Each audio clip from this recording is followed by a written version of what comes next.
Welcome back to the big issue on City TV and also on City 97.3 FM. My name is Godfrey Akoto-Boafo. We are discussing the accounts rendered by the finance minister when he appeared before Parliament, particularly on the funding for COVID-19. The minority seem to think there are gaps. The Speaker of Parliament agreed with them and has asked for two committees, the Finance and the Health Committee, to look into some of these so-called gaps. And we've been discussing this with Hussein Issa, former Member of Parliament for Kaikwe North, Elvis Darko, the editor of the Finder newspaper, Franklin Kujo, is with us via Zoom, President of Imani Africa, and of course, sitting Member of Parliament for Bongo, Edward Bawa, who has been going through why they have problems with the finance minister's accounting so far. Mr. Bawa, you're making your point. Yeah, so I was coming to the third point, and the third point is, you see, for me, statements that are made outside Parliament, I wouldn't want to go there. Because, I mean, Baumia talking to Tescom, that could be playing to the gallery.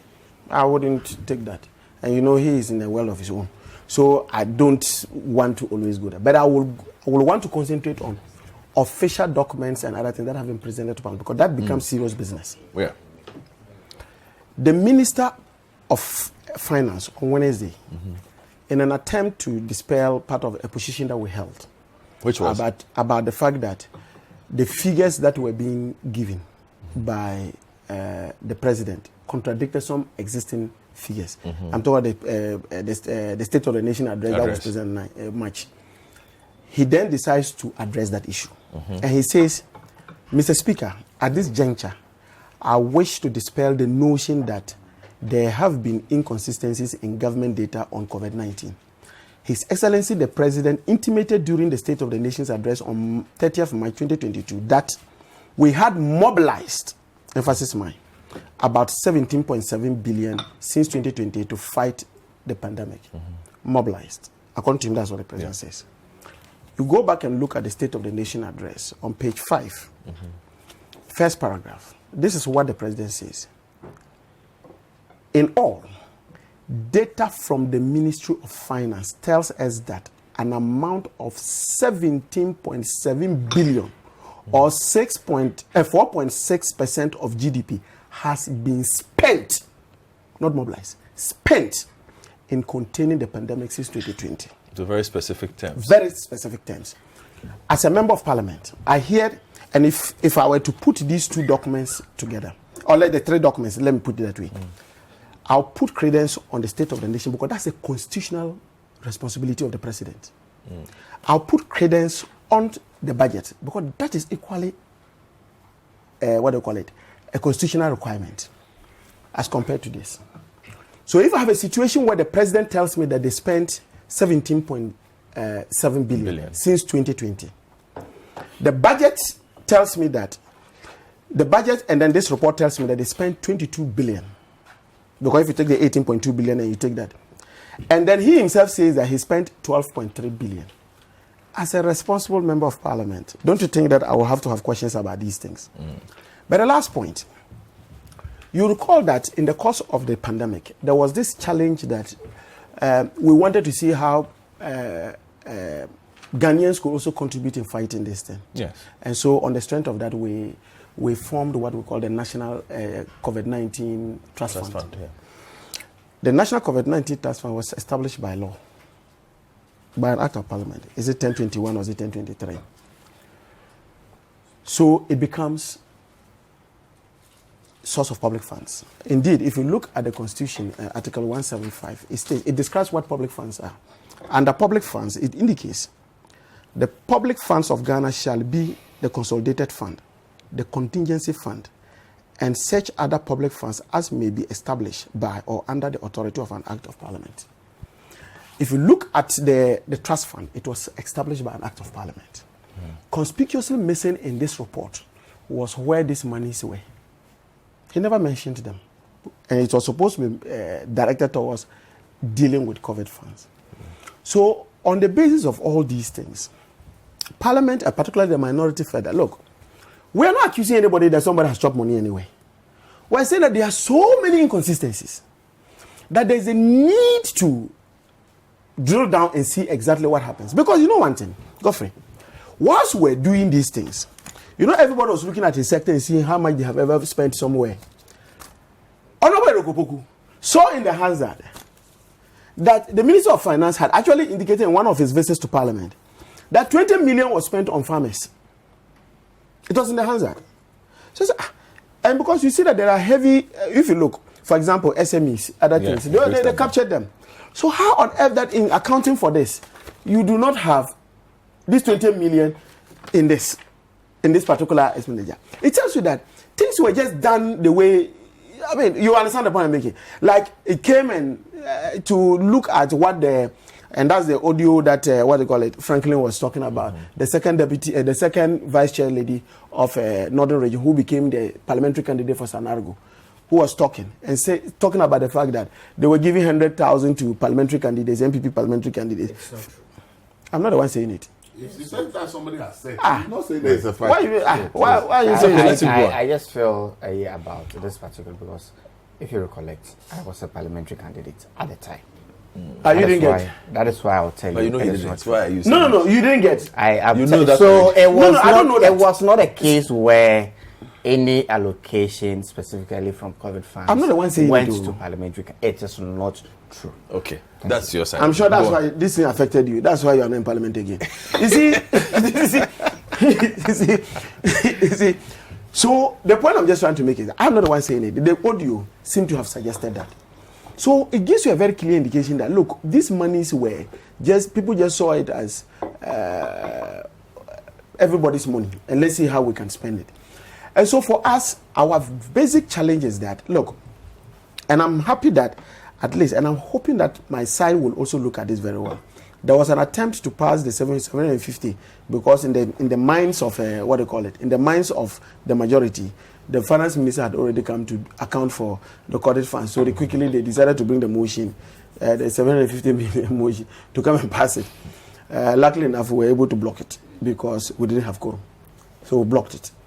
I'm just hoping that Parliament, in its own wisdom, and looking at these challenges, that we should hasten slowly in giving the finance minister again monies to spend when he has not actually been able to account for this properly. It is the committee's work, the joint committee of Finance and Health, that will look at some of these things. And I agree. The Ministry of Finance is just a conduit through which these monies go to the various MMDs. So it is possible that he may have given, say, X to, say, subsidized electricity, the power that we got, or maybe to Ministry of Water Resources because of the free water we're getting. Maybe they could have done those things. Maybe Ministry of Health for the health workers who are doing the contact tracing and other things. So it is only when these ministries, departments, and agencies come, they can then specifically account for those various things. And until we get that, we should not be interested in seeing how we go ahead again to give other figures. Particularly, if these are supposed to be global figures should not vary. I've heard some of my brothers indicate that the reason why these figures are doing this is because of the fact that look, that Ghana will report, and the finance minister is obligated to report in cedis, in the cedi denomination. And so because of the exchange rate, those figures could have come. That is one of the most flawed arguments you can ever make. And I'll explain to you why. Look, it's not just exchange. I'm just helping you. I'm just helping you. You see, some of these currencies are some in cedis, yes, some in euros, I agree with you, some in dollars. Yeah. And so when you, at the end of the day, you tend to report in cedis. I agree with you. There are movements. No, so there are movements. Okay. But say, Godfrey, it's just consistently. We've had the cedi on the rise, isn't it? Yes. So my assumption is that if in November 2020, the cedi is not on the rise, the cedi is falling. And the decline. Which one? For 2020, what was the cedi in our end today? The dollar is the dollar and the cedi. Oh no! Oh, okay. The dollar. All right. Oh, okay. That's what you mean. Oh, don't worry. You know, I know you for these things. You give these small punches like you are shadow boxing. He's a sports guy. It's not a case. Shadow boxing. It is not a case. You good. So you see, you realize that because if it is the exchange rate, because normally when there's a forex differential, the liabilities will definitely be your own. So assuming that I go today and go and borrow $10, and then the exchange rate was 5 cedis, and tomorrow the exchange rate is 10 cedis, it means that I will have to be paying 100 Ghana cedis instead of 50 Ghana cedis, because the 50 forex loss will become my liability to be able to deal. So I can understand that logic. But in this particular case, it's not applicable, and I explain to you why. Because the cedi was depreciating against the dollar, the figure should rather be going up.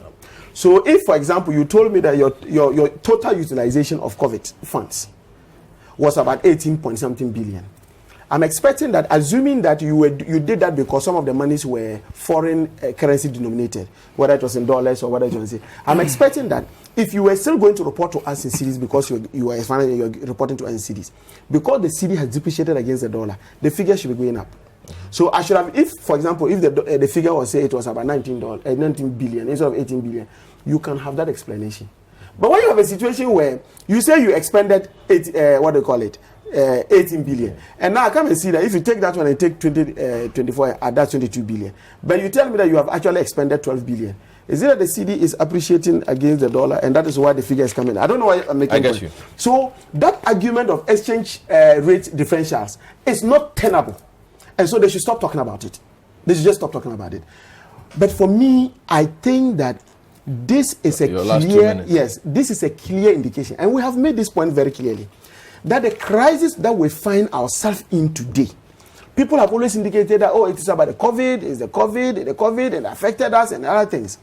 It is the misapplication of these monies that came, and the overzealous nature in which the government wanted to retain power, that we have found ourselves in this. And you see, when you go, you see, sometimes you see I've gone to the market before to see one of these days I'll take you to the north to go and see the market. You go to the market, mostly these sheep and other things that are stray goats and sheep that are in the market. Mostly they are very big, very fat, and there's a reason for it. You see where they sell the maize and other things. They'll be there and they'll run, go, and they will be chewing, and they'll be hitting, and they'll run, and they cheat. So because they look fat, but when they are chewing, they can chew bad ones and good ones all. Because of the fact that they just saw money. Everybody started boom, boom, boom, boom. Today, account for it. You can't account for it. And I'm telling you that... They've accounted for it. You just disagree with the accounting. No. The figures are disagreeing with each other. How? And for me, for people to say that the finance minister has brought finality today, is making a joke of the president. To say that the president comes to say that 17.5 billion has been spent. They say, no, it was mobilized. And this is supposed to be the speech of the president. It makes mockery of the president. So granted that maybe the president, his, clerical officers, maybe did not do it right, and if they wanted to say mobilize and wrote spent. What about the budget too? What about the 2020 budget? 2021 budget, that was also emanating from the same ministry. And he was the same person who presented it. So my initial comments, these are the worries that we have. And I believe that every right-thinking Ghanaian would definitely be excited in seeing that we drill down into these things, see how they just the two committees, they've been given till October. We have given to the first week of the next meeting. That's in October. So what exactly would they be doing? If you could just spend a minute to explain. No, basically they are supposed to now. That is different from what you just did. Yeah, because currently, and you realize that this, for example, you tell me that we spent, say, I'm not too sure, agenda 111. Yes. You spend some X amount of money. Yes. I know that if you look at expenditure already, just for consultancy and other thing alone, that alone is about 36 million. About 600 million has been expended on agenda. And out of it, 36 million has been given to one person. So and as we speak now, we will want to know how this thing was really expended. Because see, maybe Godfrey, you people have those pieces of information. Sometimes you ask them this agenda, everybody's thinking about the agenda. So where are these buildings? Where are they? What have they done? I don't know how you're getting the point. So that's what the committee will look at all those things. The committee will look at, for example, you say you gave 600 million to Ghana Enterprise Agency, that the GEA. You gave it to them for that. We will want to know actually what are the terms in which we're giving it to them. Was it a loan that was supposed to be repayable? Yeah. What are the things, and whether actually who were the beneficiaries? You understand? Okay. They will drill into every bit of it to be able to make sure that at least the taxpayers' money, because some of these monies are loans, you know that. Some of these monies are loans. And so we are going to pay for it. And so we should be sure about how we expend it. And what we should not do is that let's not blackmail Ghanaians. You see, the disease was so dangerous, and because it was dangerous, government had to run quickly. That doesn't mean that you should steal. It doesn't mean that you should steal. So the fact that government, we needed to rush and do these things, and that is the blackmail narrative. That is being done. You see the disease and it's still coming, and you hear Fuseni say that even the figures are going up. Yes, they're going up. Luckily enough, in Ghana, the COVID is coming, is going up, but we are getting used to it, and all is going well. Then inoculation will be able to get those. I am scandalized that you are saying this. That why? That what the figures are going up, so what we shouldn't, but we shouldn't. No, I'm saying that don't use that to blackmail us. The point I'm just trying to make is that the fact that the figures are going up doesn't mean you shouldn't account for the money I gave to you. I don't mind. No. But the monies have been accounted. Accountability is not mutually exclusive from the fact that you treat people for what do you call it, COVID problems. See, the point is that if I give you 10 cedis, I want you to tell me how much you use how you use the money for. That's all. Yes.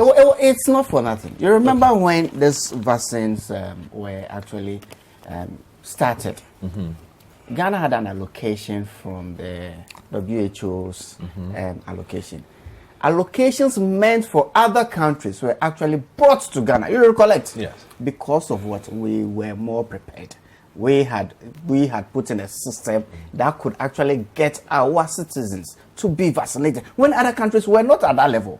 Okay. Recollect when this whole COVID started, the number of deaths we were hearing from Italy, from the US, from the UK, were not things that we could take for granted. So we had to do what we had to do to preserve lives. And those things cost money. They cost money, of course. But did they cost the right amount of money? I guess that is what everybody's asking. That is what we are accounting for now. What the resources were. Nobody doubts the fact that they cost money. When you say that, yes, granted, the finance minister is given global figures.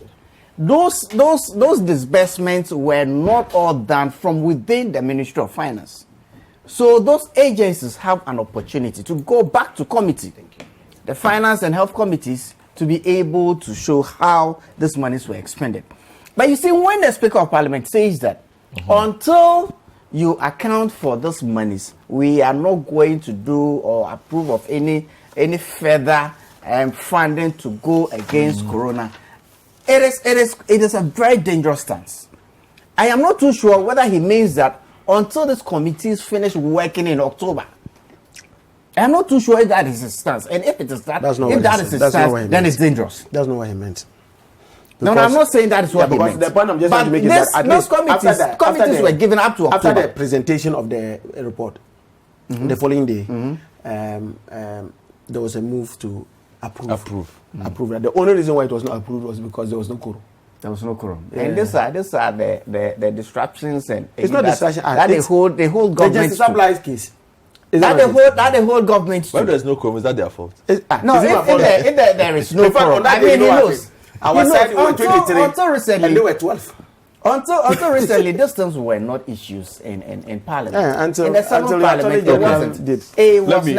It was never. You see, the other issue of the so that always comes into the supposed missing 10 billion. We said budget support, and it meant that in 2020.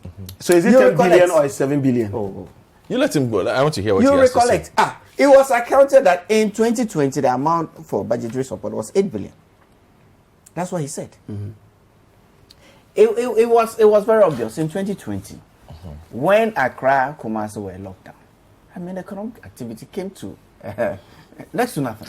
Okay. Government had projected in the budget that had been passed in November 2019 to get certain revenues, and because economic activity were not coming, the NHIS still had to continue. Gas fund still had to continue. All those expenses were. In fact, Ghana is one of the countries where public sector workers were still held on.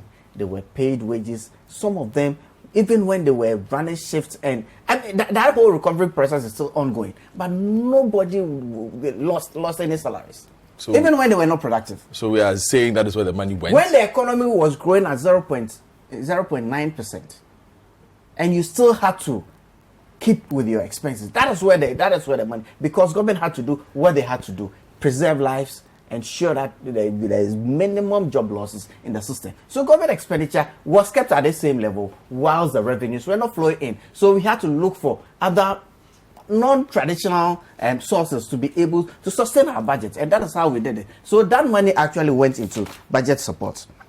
When again, Bawa is talking about the audits and public resources and the COVID-19 trust fund. Yes. It was the body was set up by an act of parliament. The Auditor General, under I think Article 1872 or something, audits public resources. Why don't we give the opportunity to the Auditor General to go and audit that one and come in and present his report to Parliament as it does? That act that created the trust fund was not under the Finance Ministry. It was a creation of Parliament, and so it goes just like any other public resource. So I expect that at the end of the day, the Auditor General is going to audit the activities of the trust fund and report to Parliament. Okay. That's it. But right. Why should he tell you the obvious when it's you know? No, but it is his job. But you should know that it is his job to tell us the obvious. Parliament created the trust fund. No problem. So why should the so Finance who report on Minister it? Auditor General. Of course, he will send the report of the audit. He gives you the audited accounts. These are just the funds. So how much has been realized in that fund? It's okay. Of course, by the time the Auditor General audits the Honorable activities of the fund, the report is going to come to Parliament. So how do you hold the Finance Minister on the reporting or non-reporting of the trust fund, which is a creation of we Parliament? will await the work of the two committees. Obviously, you've heard everybody. Anything start up, I want to move on and talk about the Cathedral. Yeah, I think I'll start from the committee argument. I think Bagley settled that issue in his comment that the proceeds from the committee does not go into the consolidated fund, and therefore Finance Ministry cannot account for that. And that is why he actually accepted the committee to do a work, because it will take the committee to actually ask for that, because the committee will need to account for itself, because they have Actually, funds. That's not what Babe said. The voice is played here. No, he said that. If you listen, he said that he was not too sure who was did it go to consolidated fund or not. Yes, so it was not that he was emphatic. He just felt that there was no information to that effect. Maybe that's what I heard. So if it doesn't go to consolidated, per what he said, it will not be accounted for. So for me, that's the con. And you see, I was saying something about the communication around the whole days COVID fund and how they were used and how some will go to development bank and all that. You see, I realized that it's a government communication problem. Really? Yes. Because what the president said and all that he said, and I listened to all the arguments around, it meant that they were mentioning the figures, as the president has said, as COVID expenditure, without indicating that part of that money actually went for budget support. You see, this is and by that you mean in the State of the Nation address? Yes, because the president that would be a different kind of gaffe. No, but even that is a very important document. It's not like that. Even with what the finance presented yesterday, he said he classified everything as COVID-related expenditure. Yeah. That was what I was saying, that if I'm finance minister or the government, I will classify everything made from that money as COVID-related expenditure. Can I ask you a because question? per your own presentation to Parliament in the mid-year budget, you clearly stated that you were going to your estimate for COVID expenditure was about 11-point-something billion, and that the rest of the money, if you get a 19 billion, the rest will go into what? Budgetary support. So if the president is going to deliver a State of the Nation address and you are talking about COVID expenditure, you should have told the president that per the estimate it is 11-point-something, and that the rest would go to budget support. But because they were getting the money raised under the view of COVID, they were lumping everything together as COVID expenditure. So clearly, if you look at the presentation he presented yesterday, he tried for the first time. Wednesday. For the first time, he tried now to explain that we targeted 90.3 billion, but the idea was that if we get a 90.3 billion, only 11-point-something was going to COVID expenditure, and that the balance was going to be used for budgetary support. So for me, between the 2020 mid-year review till the Wednesday presentation, there was a huge gap where nothing has been heard about part of the money going into budgetary support. And all of a sudden, for the first time, they realized that no, we are actually mixing up the communication, because we will be telling all the money as what? COVID. But it is not all the money that is supposed to be COVID. That 18-point-something billion out of even the 118 out of the 19 billion was supposed to go for COVID support, budgetary support. So why you didn't give this explanation until Wednesday? Now you are drawing attention to the fact that when you went to Parliament in the mid-year budget, you actually were clear in your mind, and you stated it that only 11-point-something was estimated for COVID, and that the rest will go to budgetary support. And out of the 11 billion, now you exceeded it a little bit to 12 billion. And so you see, it is now that we are getting this explanation that not all the 19 was supported, but for the previous budget and the president's statement, all the amount they were raising under that initiative was being termed as what? COVID expenditure. And I think that this is where the I problem see lies. a little bit of communication mishap. And I think that if that is really what it is, then they messed the opportunity up in terms of the communication. That is how that is how you see it. No problem. No problem. 30 seconds. 30 seconds. You see, let's say, granted that it is even a communication issue. So let's assume that what the president, the 17.7 billion, was a combination of what went to budget support and then what was really expended for COVID-related activities. Let's even assume that that is what the Minister of Finance was not trying to explain in his statement on Wednesday. Let's assume that. How then do you reconcile that with the fact that in 2020, the expenditure was 18.2 billion? No, in the presentation yesterday, he clearly stated the expenditure for 2020 is 8.1 billion for COVID. You see, that's why I'm saying that Wednesday's presentation is something they thought around that we are missing the things together. So let's put it together. So let's try and do. And now you are being part. You know, budgetary figures, you may give a figure we spend, but later, when you go and put the figures together, later realize that, oh, maybe we really didn't spend all this money. That's a matter of irresponsibility. But is that why you cannot do that? No, I am saying nobody does that in Parliament. It's okay. How many times have we seen figures to reporting? Jesus Christ, hold on. No, give me 2 Frankly, let me. I've heard from all of you. Just 2 seconds. Let me. So that's why I said that if they want to go, You present a budget to me about utilized funds. Let me give you. And you tell me that I'm not finished. In the budget you do that. Let's have some quiet. Okay, so let me give you this information. Give me 2 seconds. Give me 2 seconds. In the UK, it says the UK squandered 10 billion, 10 billion pounds on defective and unsuitable hot overpriced PPEs during COVID. The UK, they look into their expense, they realize that they spent over 10 billion and they look at it from contrast to cronies, political friends, and so many other things. Yes. And so they spent over 10. That's not that until you go into the details to look at. No, we're not even looking at the details. We're just looking at the figures, the global figures. Just the global figures. For the bigger figure, even the global figures are contradicting. Yes, and I'm saying that. No, per my understanding of the Wednesday's presentation, they themselves have realized that they've not been clearer in the communication. So the Wednesday's communication was an attempt to consolidate all the whole thing and try to bring a clarity on the point. That's how I see the You can Wednesday's agree or disagree. That's what you said. You wanted to make a quick point. You see, so that talks to Franklin. in financial reporting, we have something we call chart of accounts. Okay. Government has a chart of accounts, which but you see, sometimes even the classification of expenses. When I'm sitting behind the system, what I will classify as maybe an expense under a particular code, Bauer might not do that. He might also classify it under a different code. So there is just inconsistencies. But the summations are always the same. When it comes to the summations, the summations are always the same. They irrespective of how you classify them. And for me, my point is that this is still an evolving situation. We are still reporting on it. If we had waited for the Auditor's General report, it wouldn't have gotten to Parliament by now. Maybe probably next year.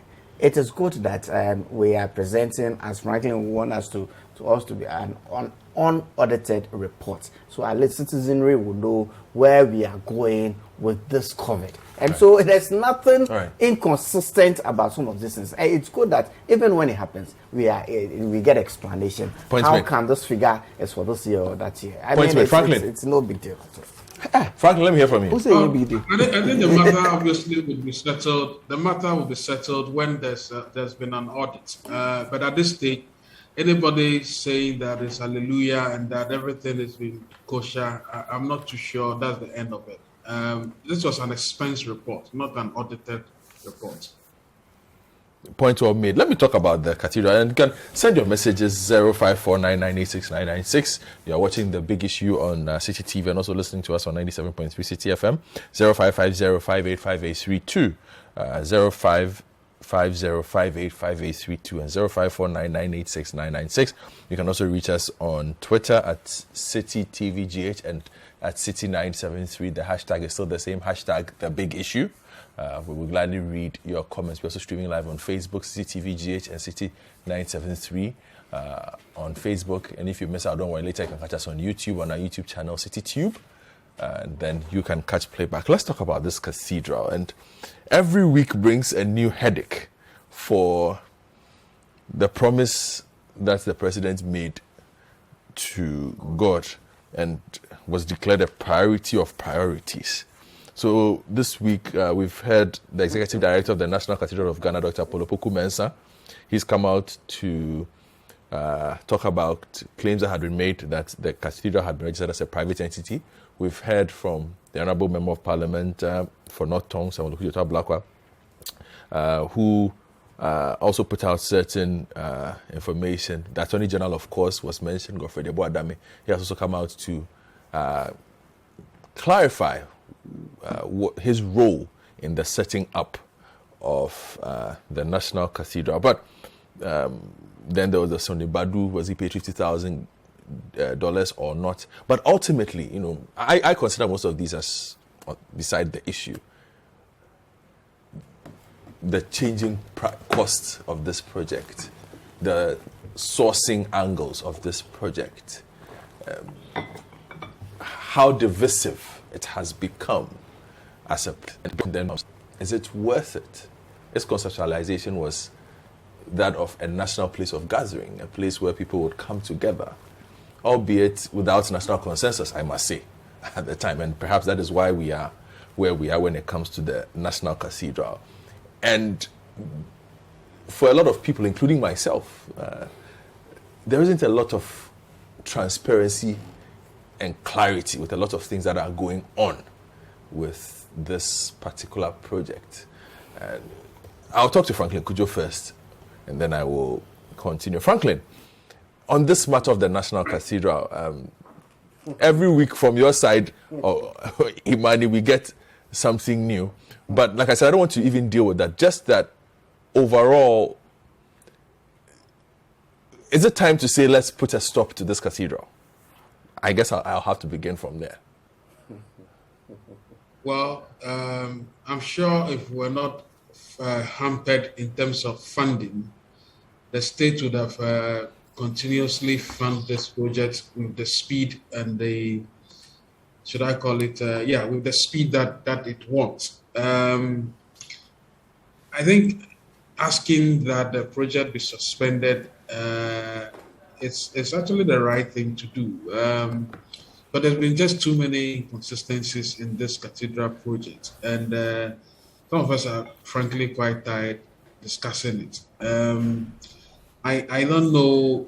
It looks as if it's like Ghana's. The cathedral project is akin to what pertains in our public policy making space. You know, we don't prepare adequately before we introduce certain policies, and it becomes something like just because we feel it, we need to have it, and that approach cannot help. The cathedral project, unfortunately, has had too many contradictory incidents, and at this stage, I don't even know whether, if I were a sponsor of the project, I would be happy myself continuing. So a straightforward answer to your question is probably long overdue. First of all, there's no money. We just learned that we've spent close to 200 million Ghana cedis of taxpayer funds to do this, which was an aberration, really.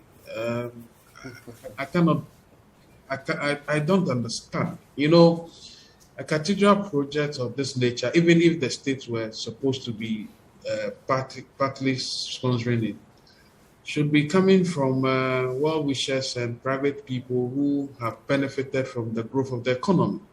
You know, if the economy were doing quite well, I don't think if the president wanted to build for himself a cathedral and asked successful business people to contribute, they probably wouldn't. But they first need to thrive in an economy that has prospects for growth. as we speak, this economy is in one word, stupid. And I do not understand why a stupid economy will be spending meager resources that it takes from citizens continue fanciful projects. Maybe that's why the word is stupid. So look, enough of this cathedral business. Really, I mean, I don't think. But yeah, we do say enough, but we get the sense that there is a certain stubbornness on the side of the state to get this done. Yeah, but the stubbornness obviously is because somebody saw a vision. I don't know whether the person was actually had eaten too much and dreamt. But you see, dreams have a certain effect on people. I'm sure you've read Geoffrey Chaucer's Canterbury Tales, and I recall that in that particular tale, dreams that were seen, some obviously came to pass, right? But the stubbornness with which some people decided that the dream would have no effect on them, eventually those dreams caught up with them. I'm talking about Julius Caesar. So yes, if you dream and you play with whatever you see in a dream, especially as the president has suggested to us, then you can understand why this penchant for the project to continue would not particularly be deemed. So I don't know whether to describe it as stubbornness, but at this stage, this is a covenant that had been struck between our president and his maker. To that extent, he definitely would be willing to continue the project. We're only saying that don't use our money for that project. That's all. I don't even understand those legal gymnastics that were conducted to turn the ownership of a private project to become a national project. I think that was just too blatant, plunderous, and quite frankly, wicked. I don't see why the state should own this thing. There's nothing of significance about this cathedral that we should own. You recall my colleague Bryce Simmons did the whole analysis on the cathedral. What is unique about this cathedral? For people to even say they are coming to see, are they coming to see just a building? Cathedrals all over the world have some special purpose. You know, there's some collection, deep history, deep historical, religious, should I call it, connection to cathedrals. Just erecting a mere building, however well designed, without any, should I say, attachment of historical significance, unfortunately, doesn't work for some of us. You know, and coming from a Catholic who knows about a few things about cathedrals, and I've visited quite a number of them around the world, this is not a cathedral.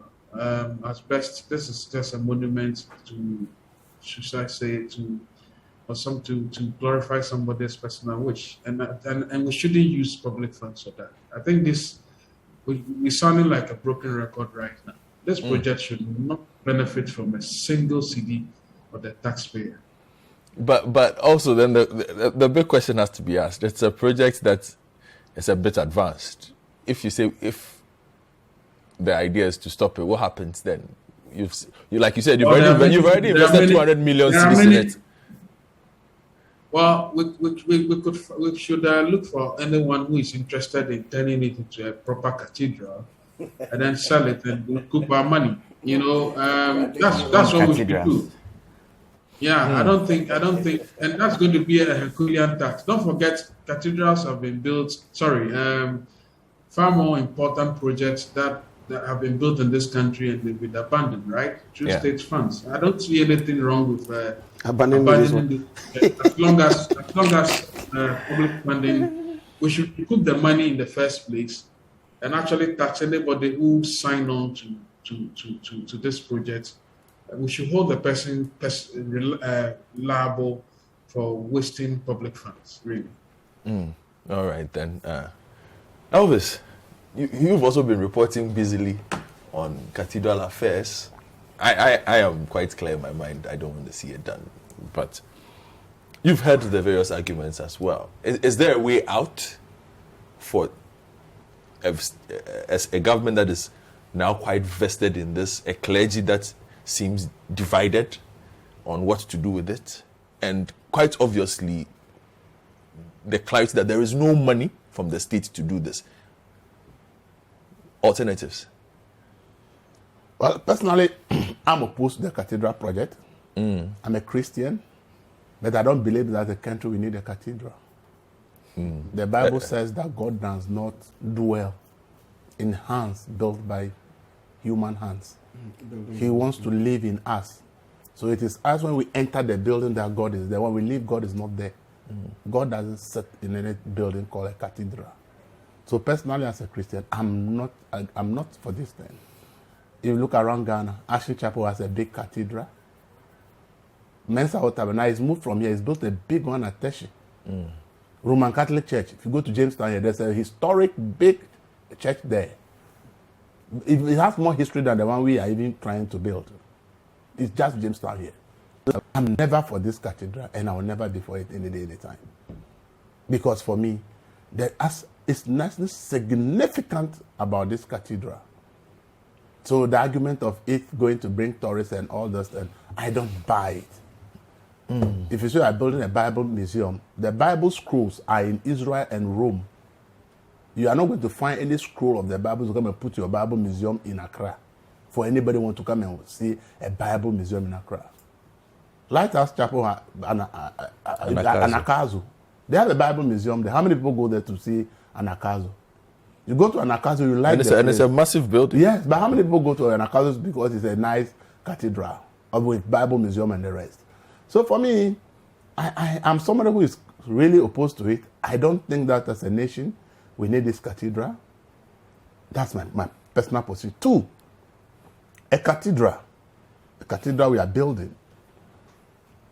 If the president was able to convince churches that I have made this promise, I want people to help me build it, and churches buy into this project, they would have finished this project.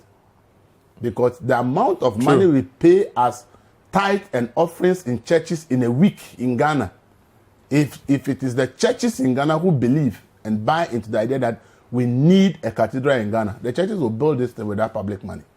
Because the churches are capable of raising the money. The fact that the churches are not devoting or have no plan in place to say that every week, every church in Ghana is donating this amount to the cathedral is a sign that the churches themselves have not bought into it.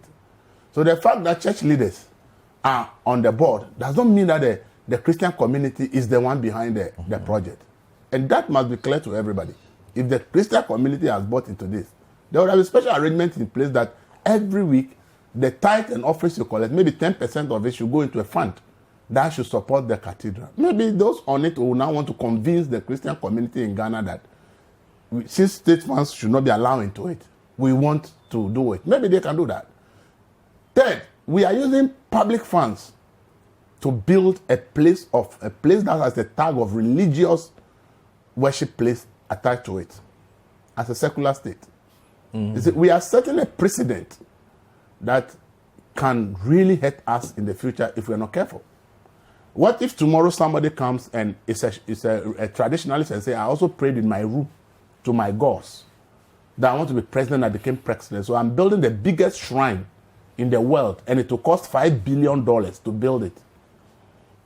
If we set the precedent of letting public funds build this one, who is going to say that public funds should not be allowed to build a shrine worth $5 billion? Who? Because we have set the precedent of putting public funds into it. If it is public, as I say, a private funding, I have no problem. But so long as public funds is entering into something, you are setting a precedent that others can come and say, it has been done before, so we also want to do it. We all know that the national mosque, the state did not contribute anything. Land was replacement for their land that was taken over by the state. The state did not put a peswa in it, but they built it. So if we built this and there's a cathedral, and it took a very long time to get done. Yes, which is a Christian name to it. And we have a Muslim president tomorrow. And he says, we do Hajj, we go to Mecca and the rest. We think that Ghana should have the biggest mosques in West Africa or Africa. So I also want to spend 10 billion to build it. We set the precedent by putting public funds into a cathedral. And that is something that will open the door for anybody that comes, a Hindu, a Shintoist, or whatever has come, says, I also promise my God that when I win election, I will do something for my religion, and therefore I'm doing this. And that precedent is what I believe that we shouldn't set as a country. That is why public funds going into it is my concern. If it's a private thing, I don't have a problem. If you read the Supreme Court ruling about the Kabila case, the Supreme Court took the view that the state had said that its contribution to the project is land. And the Supreme Court took the view that if the state is providing land, that should not be an issue. But now we have gone beyond land, and we are now putting resources into it. So for me, from a religious point of view as a Christian, there's no need for But you've heard the economic arguments being made for it, including the finance minister. You're not convinced? That I've asked questions. That the potential. If we're going to build the basilica in Ivory Coast, it says he wants to beat what is in Rome. Go and check the basilica in Ivory Coast today. Go and check the final, how much it generates. Go and check it, how much it generates for the state. It's supposed to be like something that is bigger than what is in Rome, and therefore people will want to travel to Ivory Coast to come and see it. There's one in Equatorial Guinea as well. So but when I visited it, I was the only person there. And you see, we have significant things that will bring tourists to Ghana, not a cathedral. Okay? The role Ghana played in slavery, if we were rehabilitating the Coast and Limina castles and making it a state of the art, put things that people can build a miniature ship where you can sleep in it and you'll be covered like the way the slaves were covered, so that you can have that experience.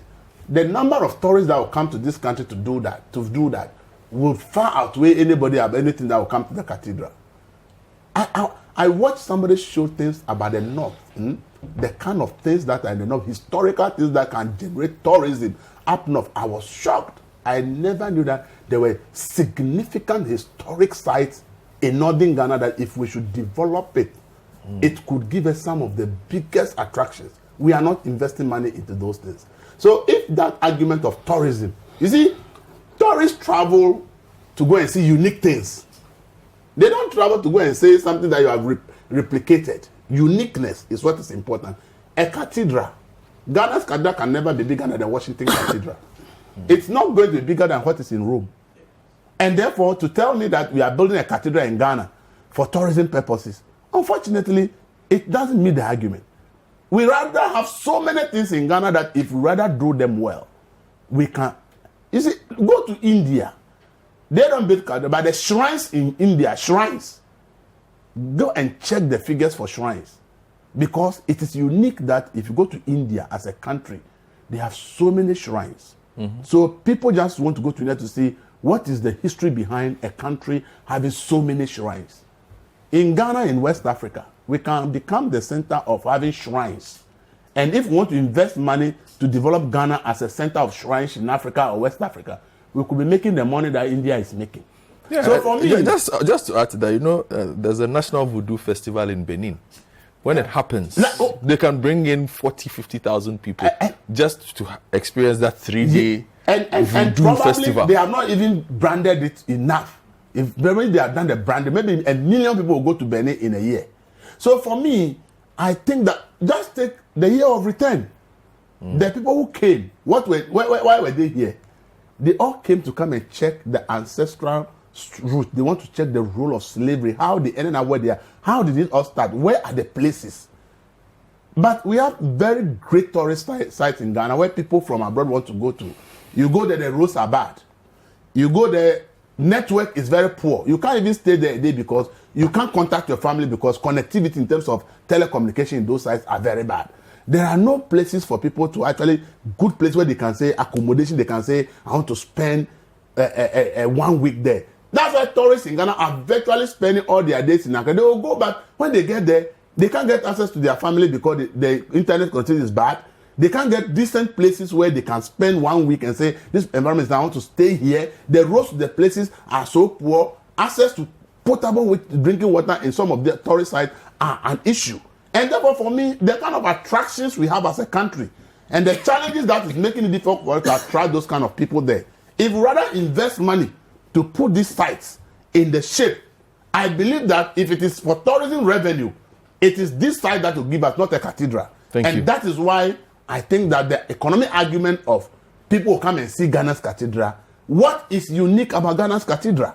We will ask, that question. Let me tell you, if the state even decide to spend money and sponsor something that promotes Mensia Museum, or select each region one big kingdom and say we are starting from there. We want to make these kingdoms very important in the scheme of things in Ghana and the world, and we want to develop their culture and traditions, their history and everything. Put up things that will make people want to go there, to go and see what is the history of this people. I believe that those are the kind of things that, if it's about economic and tourism arrivals, they will bring us more people and more money than building a cathedral. Because the Ghana cathedral that we are talking about, please, if you ask me, I don't see anything unique about it that you can't find in any other cathedral around the world. Point made. But what is in the north or Cape Coast Castle, it's unique. You can't find the history of Cape Coast in any other castle anywhere in the world. Elimina Castle, you can't find it. Fort, you can't find it. Jamestown here, they can't. When you listen to UCT, have been doing the program when Natnundo, until he died, took Bernard around and explained the historical. You sit in Accra here, and until you listen to such a program, you don't even know that Jamestown has such a rich history. Elvis, let me take a break. What are we doing to make it something that is attractive? Let me take a break, Elvis. Dark, my editor of the Finance, we're making some very strong points on why he feels we do not need the National Cathedral. Big Issue, be right back. Welcome back to the Big Issue on City TV. I'll go through a couple of messages very soon, and then we will move the conversation along. We'll talk about the GJA elections as well, but some very strong points. But Hussein, let me hear your thoughts. You've been smiling as Elvis has been speaking about his feelings about the National Cathedral. And I know I'm moderator of this, but I have personal thoughts about it, and I've shared them. I disagree completely. That is the element of transparency. I disagree with you completely. I don't know what your thoughts are. To you. I mean, I'm an ardent listener to your show, so I know your thoughts on this project and all of that. I think Larry, sorry. Since we will be joined by Larry. Larry, don't get to the Herald newspaper in a bit. He hasn't joined us yet. Elvis is here. Elvis has made points. Elvis has had his take on it. I've also listened to my good friend Franklin. But you see, this whole thought of a private project becoming a public one, it's something that I still find it very difficult when people take such positions. And the sort of governance we run today, you see, before you come into office, you give a manifesto to the Ghanaian people. They decide on which manifesto to make. The manifesto itself is your personal thought, your vision, what you intend to do for the nation, given the chance. And so, but heavily discussed. With stakeholders. Within the confines of the law. Some of the policies that this government is running, where the thoughts of the government, right, or the party, but discussed that want power. But discussed. So given that. There's today no we are running policies manifesto promising your manifesto. like free SHS or the vision of 1D, 1F or all those policies were one-time visions, and so this thing should go on. You see, I'm just short of 50 years, right? And so I have seen quite a bit as well. In Ghana in 1990, around the time. There was this project that came up. We called it the Pink Lady. Okay. I don't know if anybody recollects what a Pink Lady is. No. It's at Accra International Conference Center. It was put up because Ghana was going to host the non-conference, non-aligned movement conference in 1990. In fact, even young people as young as myself in 1990, I was about 15 years then. I had my take on it. I thought it was absolute waste of resources. And then we shouldn't have spent or invested in such an infrastructure because we didn't need it at the time. Why? Because maternal deaths were still up. I mean, in 1990, I was still in secondary school. In those days, you don't even talk about bread at breakfast in secondary school. I don't know who was in boarding house then. We had 2 ladders of cocoa for breakfast in a boarding school. At the time, everybody spoke about it. Today, what has that project turned into? But for that facility, right? And over time, we've had an improvement of other investments in the skyline of Accra, the moving pegs, the campaign skits, and all of that. Ghana wouldn't have been able. We didn't even have capacity to host international conferences like we do currently, given our stature and where we are within the Community of Nations. So I think that notwithstanding all our problems, and I chanced upon a video.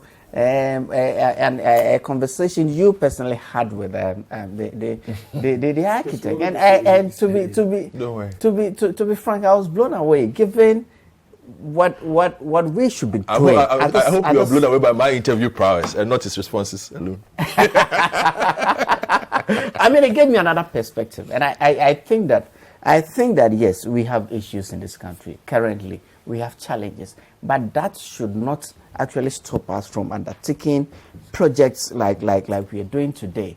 And we will understand, people will call for a level of transparency in what is happening in all of that. That I understand, and it's in people's rights to call for those sort of accountability about the project. But as to whether, as a nation today, we should be investing into this. Yes, Larry.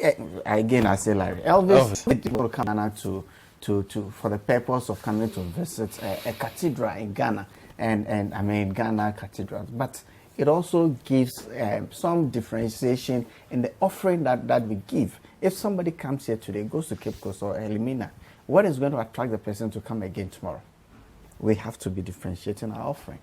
In fact, tourism has been identified as one of the growth poles that we can use as a nation. So we have to also be differentiating our offering. So when it is the object of government to undertake a national project, I don't know what Franklin will think, but I don't think that it's a private. I think that we are talking about a national cathedral. We are not talking, even as a Muslim. You see, Ghana has a history. I am a Muslim. I was born a Muslim. I'm still a Muslim. But you see, I have benefited from Christian sort of. I went to Presec for 7 years. You see, and I still associate myself with the offering, my maternal side, and all of this brings us together. Given, yes, there's a national mosque, and government didn't put any public funds in there. Yes, given, but yes, still that does not preclude us from building such a. Remember, the Notre Dame of today, the Notre Dame that is over 400 years, also started at a point. The Elimina Castle, the Cape Coast Castle, the Christianborg Castle that we know, I'm sure there were opportunity costs for the investment that were put into that infrastructure. The infrastructure that today is the bedrock of our tourism industry. There were opportunity costs. The people who actually sacrificed to build them could have put those resources in other projects or to other uses. You travel to go and see some of these things. If we start, then we can do something. But if we say that because today we are not perfect in any else, nation building and problems will always be there. So that does you are telling me that does not preclude us from building what is turned out to be a national icon, like the Pink Lady that I mentioned. I'm just asking. It's a typical example. But for the non-aligned movement conference in 1990, I don't think that we could have rationalized the building of that icon in 1990. But there was a reason for it. In 1990. I was going to that, but anyway. There isn't. If I tell you the state of that project today, you'll be amazed. I won't sit on TV and discuss that. Because the other time I heard Honorable Okujitu on the program with Bernard. They were talking about the cathedral. And I made a small intervention. And a question was put to him. And he was quiet. Because he knew what I would not sit on TV to say. Right? So let's move on as a people. And spend $400 million on a cathedral. I am not saying that in our current state, maybe within one budget cycle, but nothing should really preclude us from having national icons and things that will be of beneficial interest to us as down the line. Right? It's okay. I am sure that at the time the Methodists were building Kwabuche or Prempe or Presec and all of that. they could have actually put those resources to other uses. But today, look at you, a senior, and a man for like you. It's all because of the investment somebody did in that infrastructure. For education. That is why you are here. these So there's really nothing wrong with us committing resources for such national projects. I really don't see anything wrong with it. No problem there. Mr. Bawa, you have wrapping up comments on this, and then we'll discuss journalism. I mean, be straight, it's wrapping up. My time is fast. I say the truth of the matter is that the issue of the National Cathedral is it's an embarrassment on our sense of judgment as to whether, as a people, we really know what a priority is. I've heard people indicate that, oh, this is not a top priority. It is not even a priority at all. A country that you have so many cathedrals littered all over the place. A country that, as we speak today, if you were to look at even in terms of other challenges that we have, where a school child is fed 90 pesos per day. 93 pesos per day. Okay, let me use your own. One city a day. How does one city buy what? It is not like 1 city for. I'm using your figure. 97 pesos a day. A country where you go to a health facility. In 1980, we didn't have school feeding. Let me make my point. So you go to a health facilities. A lot of service providers have not been paid, and because they are threatening to take out in terms of supply consumables and other things to hospitals, to the extent that now the whole idea of cash and carry is being reintroduced. A country where even bursaries for schools, I mean, a few weeks back, or a few months back, your station was passionate about even the fact that there was no food in the various boarding schools for that. That's a country that we are in. A country that we have all indicated that we are in a crisis. In fact, I'm not the one saying this. Oh, we are in a crisis. We are in a crisis.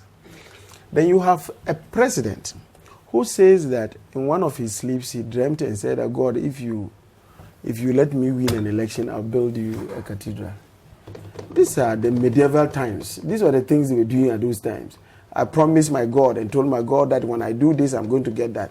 My brother, who told you that the God that you say you believe, somebody else believes in that God? Meanwhile, the person is contributing towards what they call it, the kitty. I don't know you're getting the point I'm trying to But that has been dealt with by the Supreme Court. Oh, let me make my point. You think, don't let me go to the Supreme Court issue. You see, before they come and say me, I'm going after. So don't go there. Yeah, I'll go there. So you have a situation like this. So first and foremost, our priority has just been wrong. 2, you are building a house of God. God stands for transparency. God stands for accountability. God stands for sunshine. And you have a situation where the processes surrounding these things could not have been more opaque. To the extent that even the services that are being provided, nobody knows what type of procurement processes went through. Even government itself has not been very straightforward with the Ghanaian people. You remember that the first time they said, oh, this was going to be a private sector-led initiative. Then suddenly we now realize that there were releases being taken from state coffers and for those purposes. We had passed the budget in Parliament, and that actually gave some seed fund to this whole thing. Let him go. Let me make my point.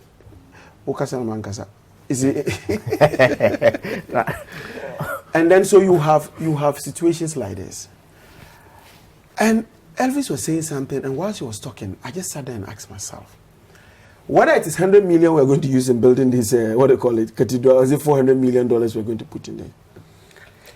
The issue is that and part of the arguments we are making is the fact that it will attract tourists into this country. What is so special about the architecture that is going to be put there that at the end of the day people want to come and see? Issues about uniqueness is always key. When I was talking, I just sat down and looked at the shrine. There's a place in Tongo. You've heard of the Tongo Hills, the Tinzu, that every year they celebrate a festival on it, where you go and the fetish priest is sitting there and all the various funny things that have been done. People troop in to come and do. There are people who travel from Accra, Kumasi, and other things to go there just to be able to be fortified spiritually, to be able to come and do whatever activities they are doing.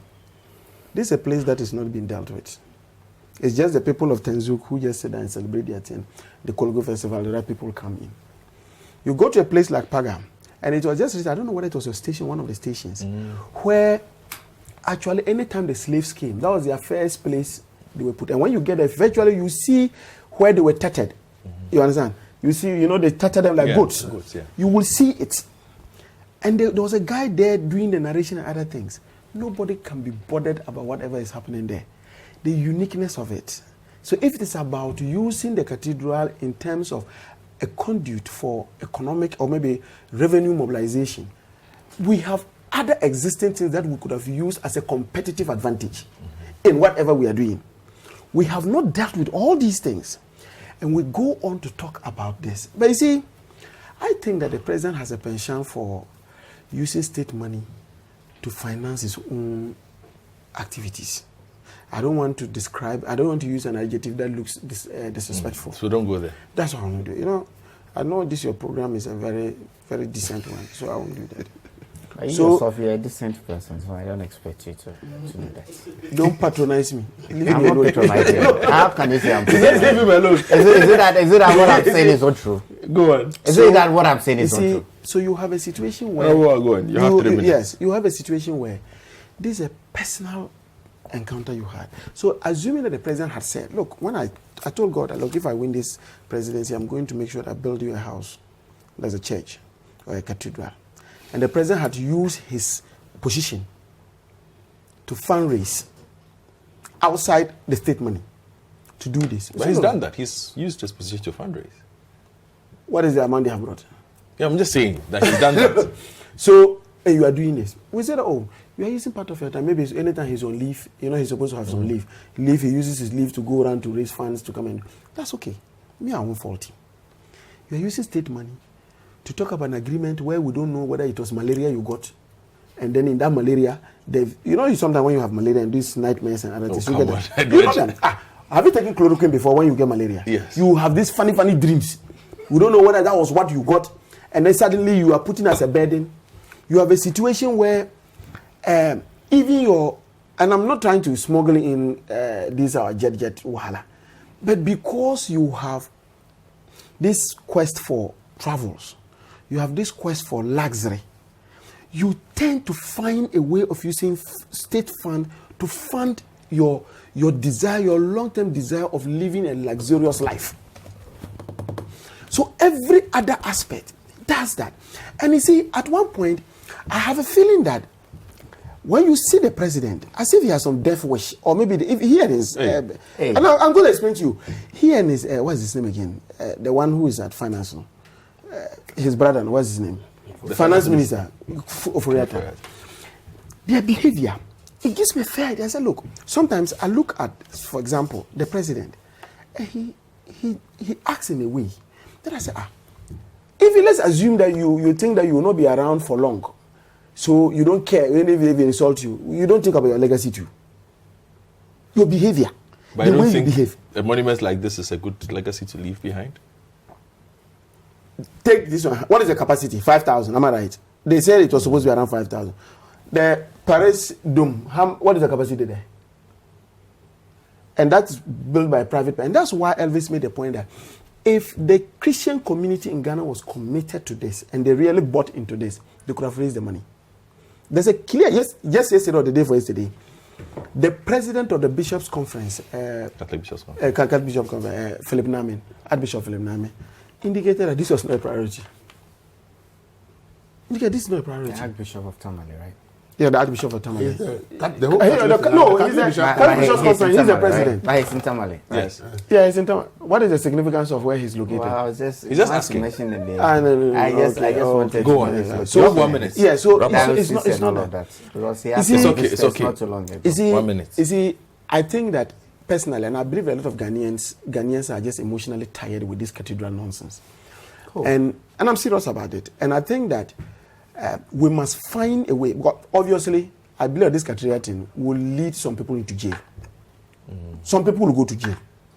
But even before we get to the issue of jail, I think that we must see how we can reorganize. Because, I mean, you had judges. You had to how many houses? Go and rent, and some of them as much as $5,000 a month rent for them to resettle them. Why you come and you push down these things? You have a hospital you have put down at the La Polyclinic. La General. La General. Nobody knows when that hospital will be put up. That is not a priority for you. So, Godfrey, I think that this country, I don't know, but I don't know what fault Ghanaians made by voting for Akufo-Addo. I don't know what was their fault for doing that. And if you think that in your argument that because you have a social contract between you, the one who was elected, and the electorate, that you said that you promised that you were going to do that, and since they voted for you, your manifesto and everything is captured, and therefore that's why you implement. You implement that based on the laws of the country, right conscience, and of course make sure that people buy into it. All right. Points well made. Honorable Member of Parliament for Bongo, Edward Bar, wrapping up that conversation. We'll take another break. When we return, we'll talk about the GJA. Journalists in Ghana, we have a new president, Albert Kwabena Jomfo. Elvis will tell me how he became president-elect and what this means. New era for journalists. We'll also be joined by the editor of the Herald newspaper, Larry Dogbe. He's looking very nice, I'll tell you. Welcome back to the big issue on CCTV. Messages have come through. Let me just take a few. Nana Intim from Atonsu says, good morning, Godfrey. The sudden U-turn by the Akufo-Addo government about the cathedral is not in the best interest of Ghana. They are being disingenuous. Nobody puts a gun to the president has to make this public in the first place. It is shrouded in lies and secrecy. Martin from Dansoman says, why do we live a life of pretense and hypocrisy? How can accountability be exacted when those who have the power to deal with it are inconsistent? Jones Adoboy says, good morning, Godfrey. The finance minister's address begs for more questions than answers. Hope is the only thing that has kept me going. But unfortunately, that hope was dashed after his presentation. I wonder if the finance minister will accept such accounts from his managers at his own bank. Tomla from Mankranso says, why are the wise men not talking about the ills in this government? Why are the clergy, GJGB, and many other professional bodies and some individuals silent for the poor performance of the government in terms of democracy, press freedom, job creation, education, the economy, finance, corruption, etc.? So those are some of the messages that have come in. National Cathedral at this time is a misplaced priority all over. It's just forlorn. From Xylix Dwayne in London. AU Farouk says that seriously there are inconsistencies between the president and the finance minister on the expenditure on COVID-19. We need clarity on this. Good morning, Godfrey. As the chairman of the Catholic Bishops' Conference said, the cathedral is the president's personal pledge to God. He should find his own money and complete it. This is coming from Kweku in La Paz. Hamza from Pig Farm, Alaji Hamza says, truth be told, I don't think this government should be trusted when it comes to the management of our resources based on their current track record. It is only this government that has a problem with accountability and transparency. Good morning, Godfrey. The Honorable Finance Minister really proved to the NDC and Ghanaians at large that he's up to the task of managing the economy. But for Kenneth Furata, the Ghanaian economy would have been worse than what we are seeing now. This is coming from Suleimana Dempa. So keep the messages coming in via two WhatsApp lines, 0549986996 and 0550585832. We're going to talk a bit about journalists. And let me introduce the editor of the Herald newspaper, Larry Dogbe, joining Elvis. The GJ elections were held yesterday after a year and a half, basically, of just ups and almost downs. 2 years. Almost 2 years. Yes, and the election finally happened yesterday, and the head of communications of the Tobinco Group, Albert Kwabena Jomfo, is the president-elect of the GJA. Now, he was organizing secretary of the GJA prior to this, and he polled 233 votes. The editor of the Ghanaian Times, David Benu, garnered 142 votes, and then Gerhard Mensah, communications consultant, also had 181 votes. Other persons have also been elected to new offices. But for journalist, and let me introduce like good morning. How are you? Good morning, I'm fine, thank you. How are you? I'm well. As you know, I've been following your work on the Cathedral. I'm sure you have a few things to say before we get to Albert Kwabnajo. I'll give you like 2 or 3 minutes. Sure. Your thoughts on the Cathedral quickly.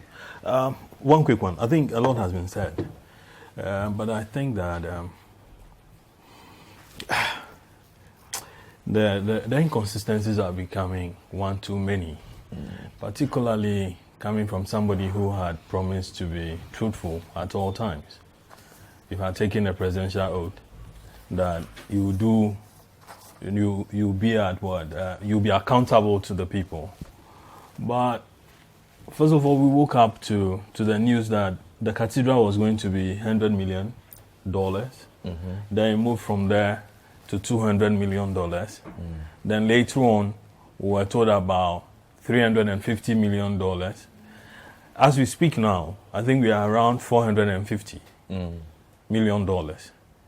I mean, for a country like Ghana, you know, infectious disease centers and so on, we don't have any. We had to build an infectious center under a state of emergency. And we are rather prioritizing a national cathedral. And you know, Godfred, you also hear the argument about how this whole thing, it's supposed to be a bargain with God. That, oh, give me this. When you give me the presidency, I'll build a cathedral for you.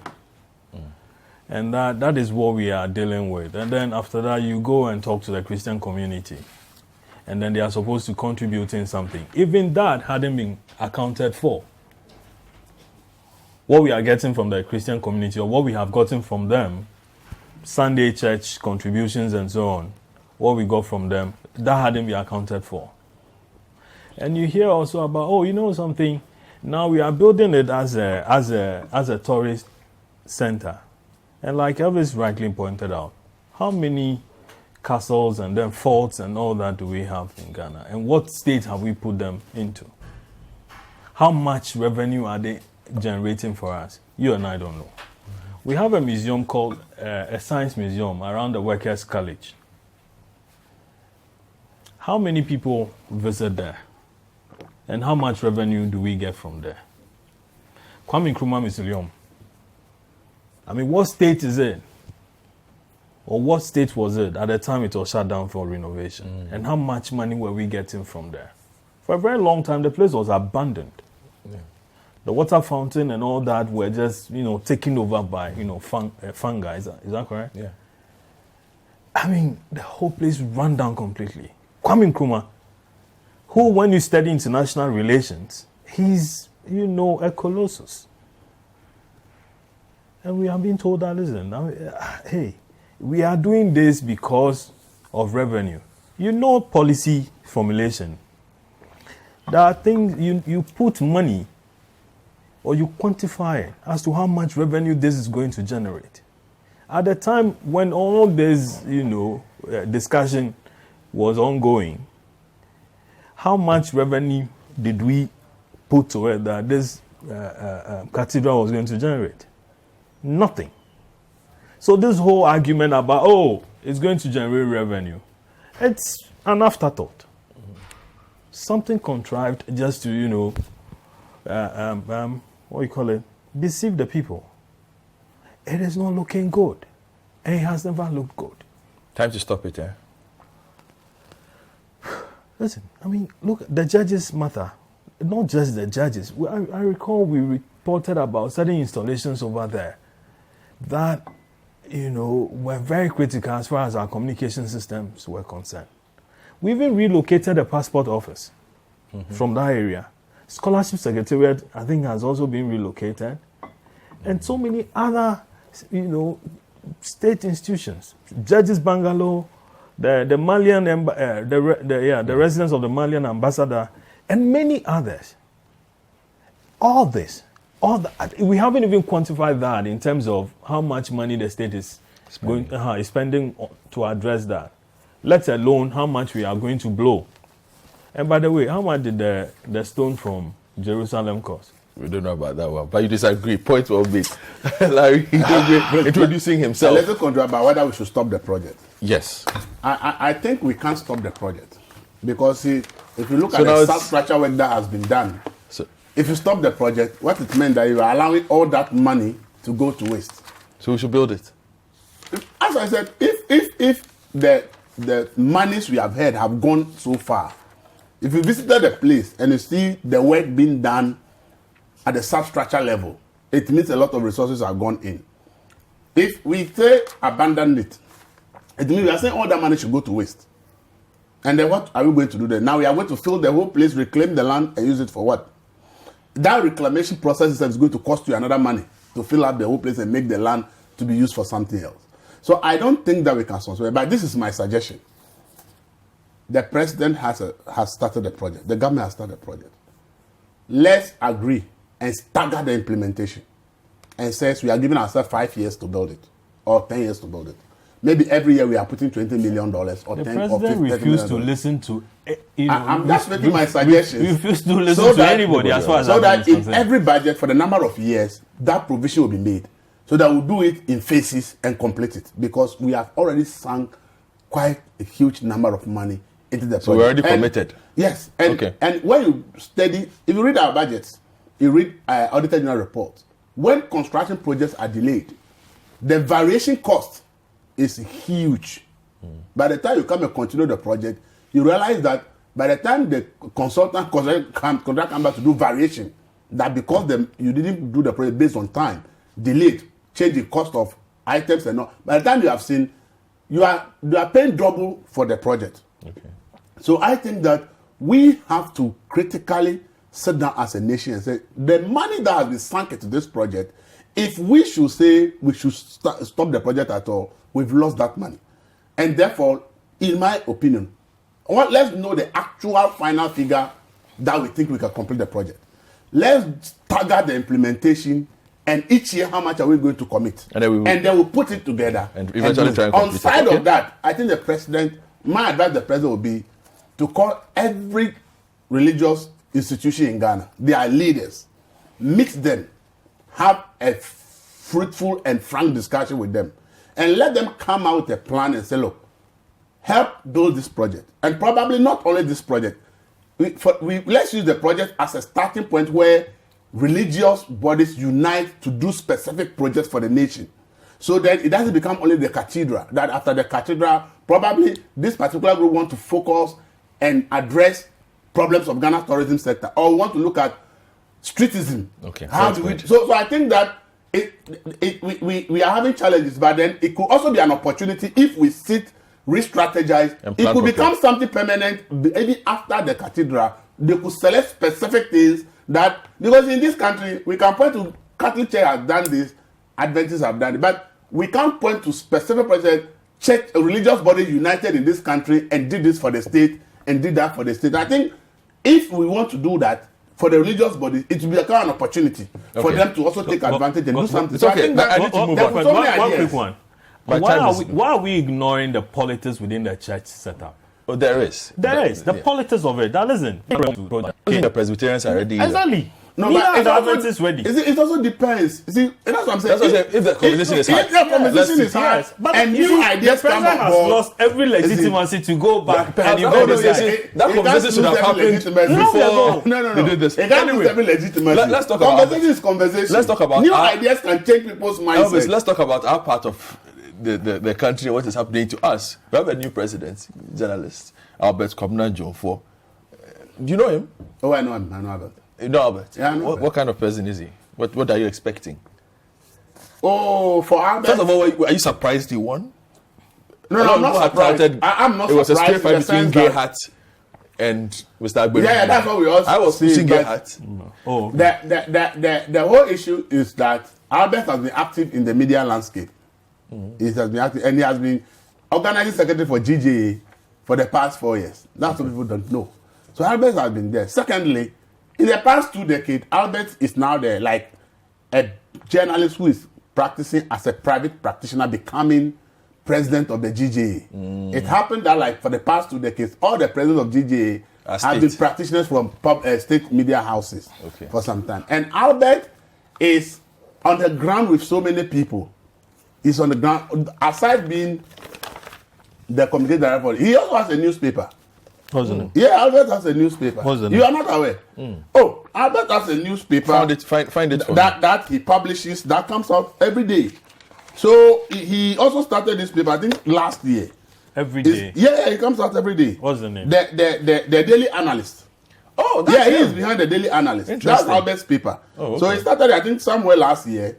And so, and he has the business analyst. So he does the daily and the business analyst. Oh, okay. Yeah, so I review it. Yeah, quite that a is bit. his paper. I didn't That know. is his paper as well. So for those on the field who go out for events and all that, it's clear that Albert is somebody who has been mingled in the industry. So for me, and among the three that have also contested, yes, he's somebody who actually went around the country to meet the people in almost all the regions trying to come. So I think that though Dave has also once been the general secretary of GJA and many opted for him.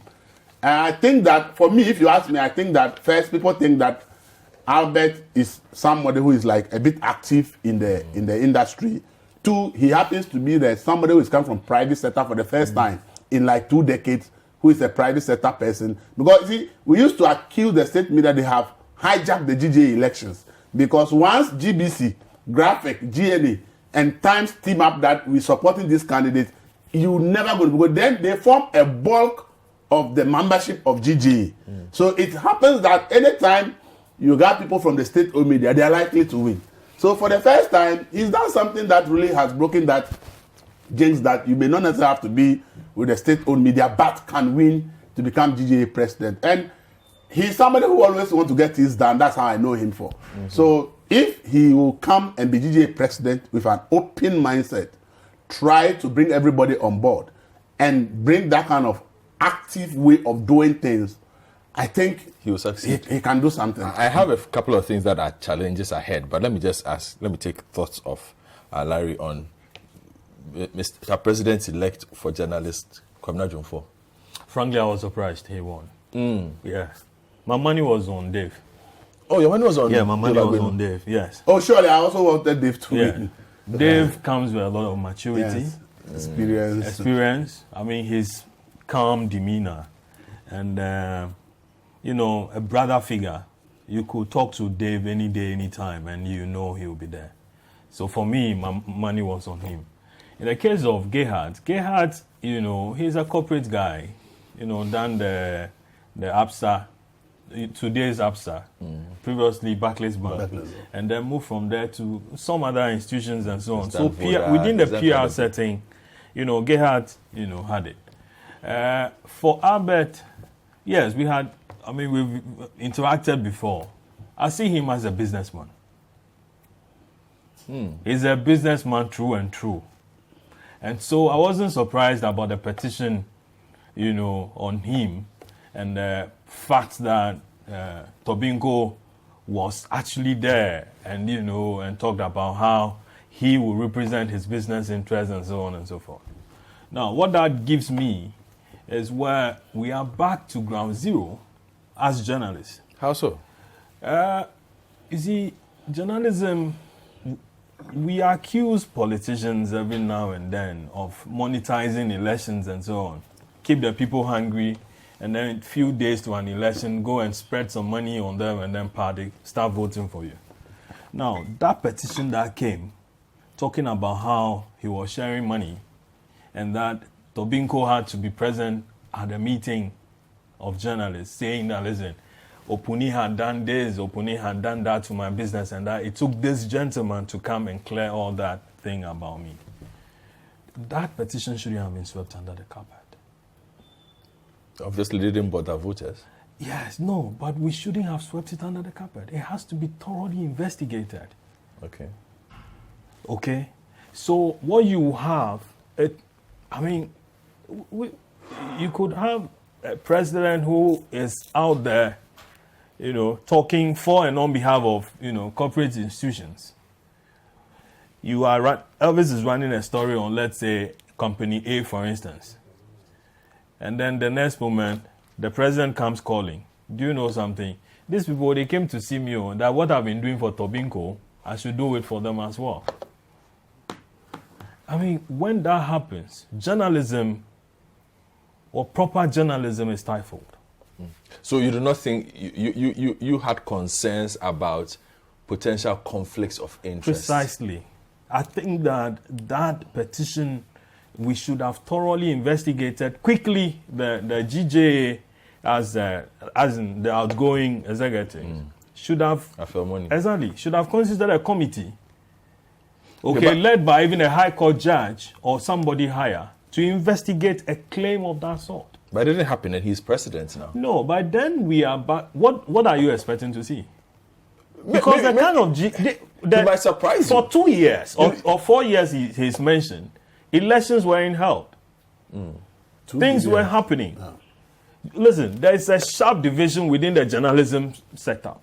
Really? Oh, come on. I mean, are you you're not telling me.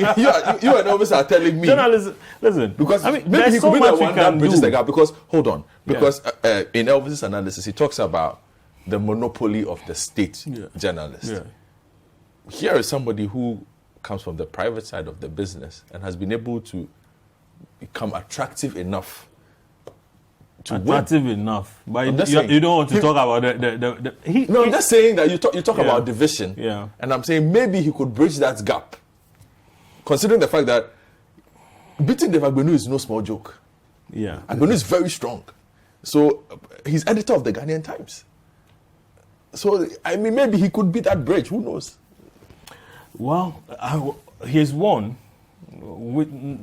And he has a lot of work to do, which is what I want to even focus on after this. Precisely. I mean, he's won, and the circumstances of the victory is an issue that we can't ignore. Yeah. Now, what he brings on board, I hear he's promising change. I don't know change from what to what. No. He's talking about. He says the welfare of journalists. He has been focused on the welfare of journalists. He says he's starting like an insurance scheme for journalists, but that will bring them. Let me just then move into that conversation. Tobinco runs an insurance scheme. Challenges. Let me touch on the issue of the petition. You see, the response from the other people from the same region says that all the candidates that came also give them money for transport. That was their response to the allegation. So it wasn't only Albert that has given the transport. So the question is that prior to the elections, what were the rules? Aren't you missing the point? The point here was that there was a businessman who sat through that meeting. Yes, because... And the businessman said that, listen, this guy protects my interest. So when you vote for him, he will protect my interest. That is what we are talking about. Okay. As for that place, it should be looked into. But me, I'm focused on the issue of the transport. Oh, okay. So what were the rules governing the elections? Were the candidates banned from giving transport to people they meet? Or there was a limit and he exceeded the limit? Obviously, it appeared there's some lacuna in terms of the rules that were governing the campaigning ahead of the election. So if they also come to openly say that the other candidates that came also gave us money for transport, then if the investigation is to be done, that means that we should include all those things, and then probably we may have said that the whole election should have come on, and then we go back and start all over again and start the whole process, and now come with stringent rules that make sure that nobody goes there to induce people of money, if that is what we are looking at. So for me, I think these are lessons, and that's why I've said that it depends. You see, you can win an election, but it's what you do in office that will show that your coming in has solved a problem or not. The president of GJ is not going to be able to do much. It will depend on the collective group, and it depends on steps that they will take to look at the actual general challenges of the industry and find out how we can do this thing. That's what personally I've said. He had good, Gayas had good suggestions, Dave had good suggestions. If I'm Albert, next week I'll have a meeting with all the people I contested with. We'll scrutinize their ideas vis-a-vis mine. We'll come out with, we think that this is the way. We can even call for proposals or for papers from public. Senior members of the profession who are retired come out with position how we think the association should be built for the way forward, and then come out with a policy document, and then that becomes the blueprint to transform the GJA into the kind of association that we won't want it to be. All right. Let's hear from, my colleague Fred, who did some work on the elections yesterday, because then once we hear that, then I want to talk about some of the challenges ahead, because journalism in Ghana is not doing too well. Exactly. Press freedom rankings. It's really not doing well. Press freedom rankings, we are not performing well. Poor pay for journalists, training opportunities are not there, working hours. There are significant issues for him to deal with. So let's hear what he says he will do, and then I will ask. I wanted us to look at, what the Constitution says, the GJA Constitution talks about with respect to inducement, this payment. It was as though the framers of that Constitution saw such events happening. Okay, what does it say? So as it had happened, it talks about, just a moment, it was captured in the petition. Oh, okay. Talks about inducement, just a moment. It says that Article 52 B, C, and D of GJA Constitution states that it shall be an election offense for any candidate to directly or indirectly offer cash favors and any incentives or apply threats with the intention to influence the election results. Any candidate found contravening the provision of Article 52B shall be disqualified after due investigation by the election committee. And D, if found guilty, the candidate shall be barred from standing for any GJA election for the next two subsequent general elections. Okay. So a petition had been submitted capturing this event. Not just that individual, but then he invited a businessman into a meeting like that. And the businessman said that, you know something, vote for this guy. When you vote for him, through me, he will give you could get A, B, C, D from, So you are clear in your mind that there was something wrong there. Of course, but it's clearly captured there. Clearly captured. But So the petition went through the process. It's still not late. And then when they called him, when the reporters called him, he said, oh, yeah, sure. Mr. Tobin was there. He sat through that meeting. And then he said that, what are you giving your friends? Then he said, give them something. He said he's promising them 500 Ghana cedis each. So everybody who came got 500. He said, it's not just them, but then everywhere that had gone campaigning, I gave them money. We all know what's been happening as far as journalism is concerned. Yes. The newspapers, adverts and so on. If he actually owns that newspaper, to be sharing 500 Ghana cedis to every journalist who came for a meeting like that, Godfred, this man must be very, very, very resourceful, man. You have, so it's But quite, then that Larry brings has an serious issue. questions. That means the petition and both the response to the petition should be investigated. I'm all for it. And it doesn't mean that because the election is being held, They cannot go in fact, if anybody should take this to court, obviously, Exactly. the possibility to annul the election exists because the law is clear. And therefore, if What the evidence investigation was exists, done? then No investigation. Obviously, it's a grounds for annulling If the I have a entire president, election. somebody representing my interest, It's a he grounds for should be annulling as clean as elections. possible. All right. So He's a businessman, I'm telling you. you have issues. Yeah, he's a businessman. He's spoken to me before for and on behalf of some people. He's a businessman. I cannot foresee how he'll be able the to. dynamics will change. Yeah, how he will be able Okay, to polish all that, right. particularly in the you see there's something you're coming to, which is about press freedom and all those. Yes, stuff. because he's DJ president. Those are the things he has to deal with. Exactly. So now the person feels that he's giving you money to do A, B, C, D, or to kill a story for him, and you refuse. Isn't that a bit of a jump? Oh no, it's not really a jump.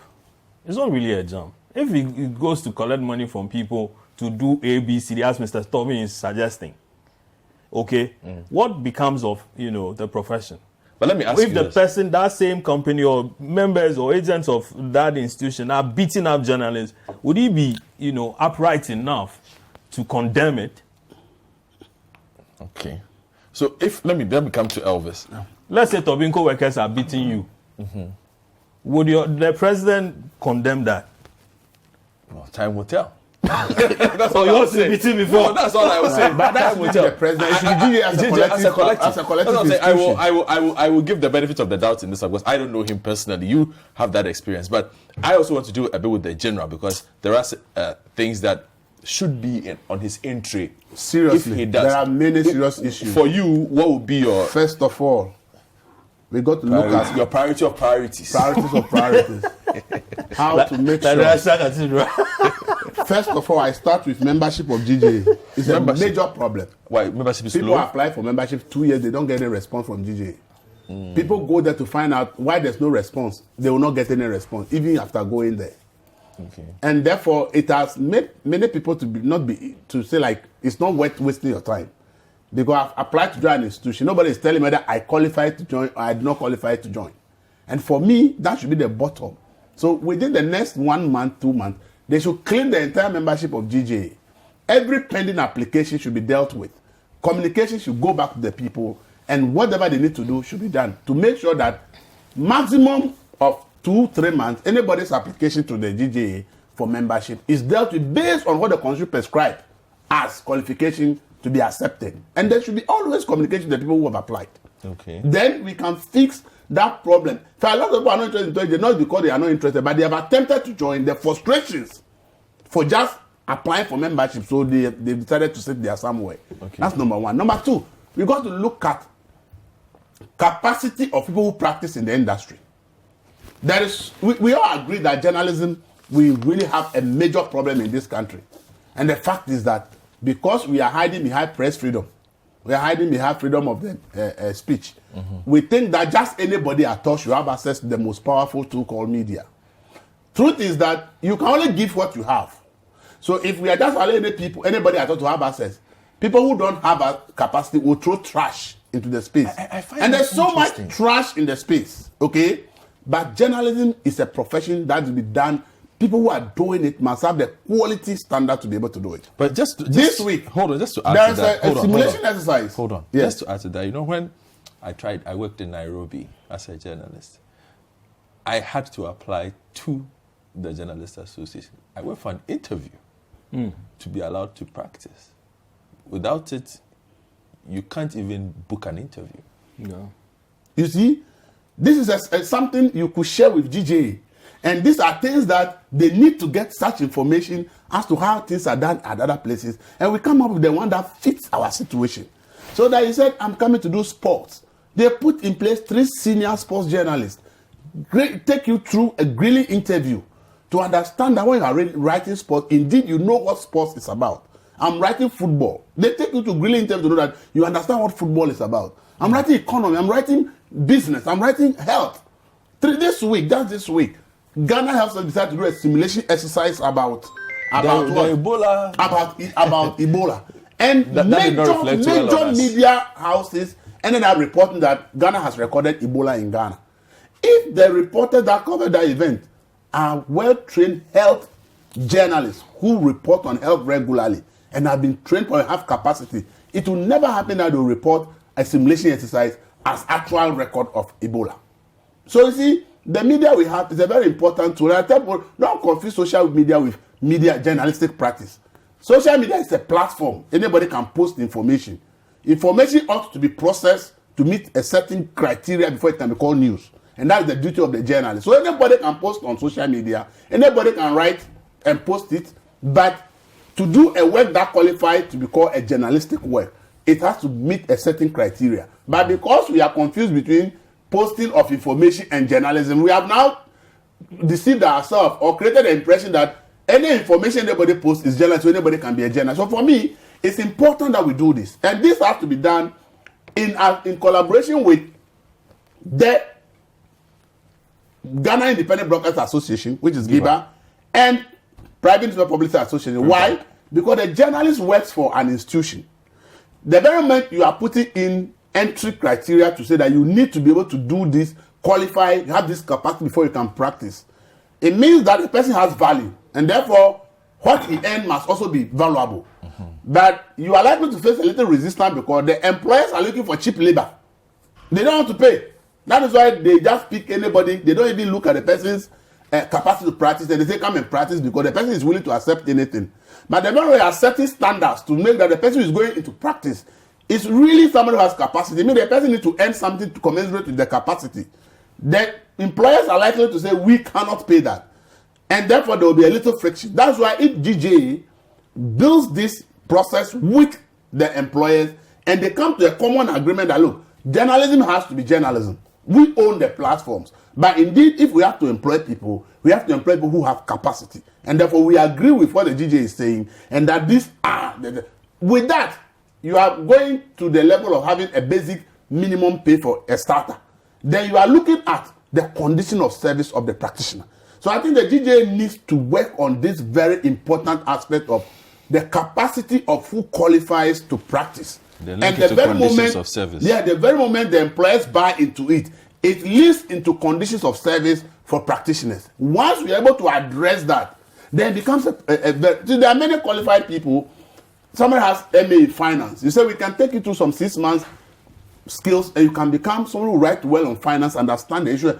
But the person says, how much are you willing to pay if I'm to go through that? You say, oh, the industry is not the place. So, but then I better be doing teaching somewhere because what you are going to offer me is next to nothing.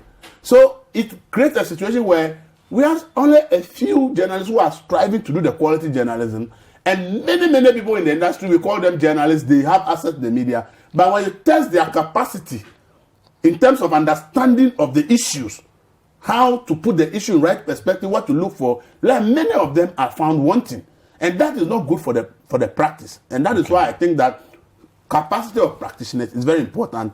The conditions of service for the practitioner is very important. And then when we move from there, how many media houses have even specialized or well arranged on the job training? In Ghana, journalism, if you don't get your own opportunity to go for any on the job training, the journalism school you have completed, the certificate, what you have is what you work with until you retire. Because the media house has no well established training program and say, we are at this media house. We think that every year 2 journalists should go to maybe Bloomberg, 2 journalists should go to maybe Reuters. We are in the electronic media. We think that 2 journalists should go to BBC. This major media actually they have training programs that you pay for, but media houses are not. They will not pay for it. But they expect quality from you. You are not adding to the knowledge I left school with. But you expect me to all of a sudden become a magical super journalist. Journalism is about knowledge. So if we don't have that, and that is why I have had the opportunity to suggest to previous GJA members that these awards that we do, that we give people laptops and the rest, for me, it's of no use. Because I don't see which journalists in Ghana that have a laptop. I have told them that we should go out there, look for sponsorship from key institutions and say, if somebody wins the best health reporter and we do a proper journalism award, we think that the winner deserves it. And the person has a first degree, and we say we are giving a scholarship to go to Johns Hopkins to go and do an MA in health. When that person comes back and is writing on health, there will not be no doubt about what the person writes. But you give the person a laptop, and how does the laptop add to the person's capacity to write health and write it better? So I have said that we need to link GJA awards to capacity building. So every category winner per year gets some form of additional training that improves the person's capacity. That has never been the case. You are giving a laptop and a plaque and they say you are GJA winner, we are happy and we go home. And I hope that this kind of administration will go beyond the plaque and the laptop and get some of this kind of understanding to know that this is it. We can do better in this area. Thank you, Elvis. So Elvis has outlined membership delays.